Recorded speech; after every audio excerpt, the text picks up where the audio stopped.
கும்பராசிக்கு ஜூன் மாதம் 2026 எப்படி இருக்கும்? ராசி அதிபதி 2ஆம் பாவத்தில் இருக்கிறார். பாத சனி நடந்து கொண்டு இருக்கின்றது.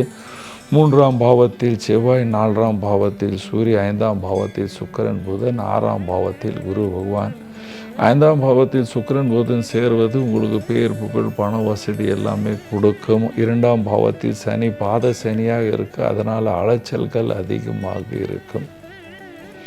இந்த அலைச்சல்கள்னால் வியாபாரத்தில் கொஞ்சம் டைட்னஸ் எல்லாமே இருக்கும். வியாபாரத்தில் கொஞ்சம் டைட்னஸ் எல்லாமே இருக்கும்.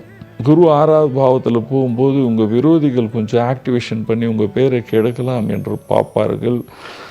அரசியல்வாதிகளுக்கு தேவையில்லாத எங்கேயாவது வீணாக பேசி ஏதாவது மாட்டிக்கொள்கிறதுக்கெல்லாம் வாய்ப்புகள் உள்ளன. பதவி உயர்வு வராது. தசமே இருக்கிற பதவியை விடக்கூடாது. இருக்கிற இடத்திலே இருக்க வேண்டும்.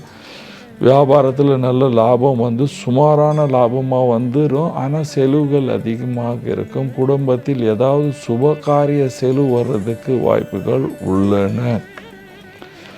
நீங்கள் விவசாயம் பண்ணுறீங்கன்னா சுமாரான லாபத்தை பார்ப்பீங்க. ஸ்டூடெண்ட் எல்லாம் நல்லா படிப்பீங்க. கலைஞர்களுக்கு இந்த மாதம் வந்து ட்ராவல் மாதம் அப்படின்னு சொல்லுவேன். யாத்திரை மாதம். இங்கேருந்து அங்கே போகிறது, அங்கேருந்து இங்கே வர்றது அப்படின்னு ஒரு மாதம்.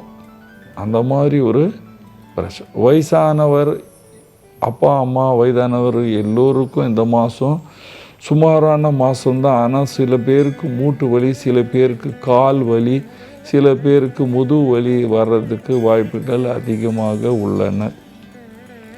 பாருங்கள், நீங்கள் ஏதாவது பழைய வீடு, பழைய சொத்தை விற்கலாம் என்று பார்க்குறீங்களா? அது இந்த மாதம் எண்டில் முடியும்ப்பா. ஏன்னா குரு பகவானுடைய நிலை அந்த மாதிரி இருக்குது. ஏதாவது சொத்தை விற்றுடுவீங்க. அது சொத்தில் ஏதாவது கோர்ட்டு கேஸ் கச்சேரி எல்லாம் இருந்ததுன்னா இந்த மாதம் இதெல்லாம் அது லைனப்பில் வந்துடும். அந்த பிரச்சனைலாம் முடிகிற காலம் வருது, நெருங்குது என்று சொல்லலாம். ஏன்னா பரிகாரம் பண்ணலாம். பரிகாரம் தினமும் ஆஞ்சநேயர் பூஜை செய்ய வேண்டும். ஆஞ்சநேயர் பிரீத்தி செய்ய வேண்டும். ஹனுமான் சாலிசா படிக்க வேண்டும். சனிக்கிழமை காக்காக்கு எள்ளு சோறு, நவகிரக கோயிலில் வந்து தீபம் ஏற்றுறது, சனி பகவானுக்கு தீபம் ஏற்றுறதெல்லாம் பண்ணி கொண்டு வந்தால் இந்த மாதத்தில் கும்பராசிக்காரர்கள் சந்தோஷமாக சுகமாக வாழ்வீர்கள். நன்றி, வணக்கம்.